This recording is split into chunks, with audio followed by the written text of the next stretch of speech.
వస్తున్నారంటే అమ్మ అని పక్కకి వెళ్ళటం.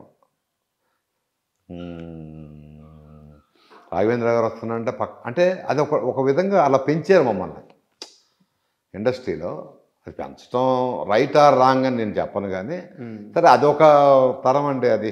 ఆ భయభక్తులు కానీ అది కానీ భయం, దాన్ని భయభక్తులు అంటారో ఇంకోటి అంటారో మనకైతే తెలియదు కానీ, వాస్తవానికి ఈ శివ దగ్గర నుంచి చెప్పాలి అనుకుంటే చేంజ్ అక్కడి నుంచి మొదలైంది. చేంజ్ మొదలైపోయింది. అండ్ మీరు శివ సినిమాకి చాలామంది ఆర్టిస్టులకి మేకప్ టెస్ట్ చేసింది మీరే. అవును, ఫస్ట్ టైం. అవును. వాళ్ళలో చాలా మందిని వీళ్ళని తీసుకోండి, వీళ్ళు వర్కౌట్ అవుతారని చెప్పి చాలా గట్టిగా చెప్పారట. గట్టిగా చెప్పింది జేడీకి చెప్పాను నేను, రాము గారితో. జేడీ చక్రవర్తి. ఏంది అసలు అంటే జేడీ చక్రవర్తి రాము గారు ఏం చెప్పారంటే, కింద అన్నపూర్ణ స్టూడియోలో ఆఫీస్ ఉండేది. ఒక అతను వస్తున్నాడు, క్యారెక్టర్ ఏంటో మనకు తెలియదు,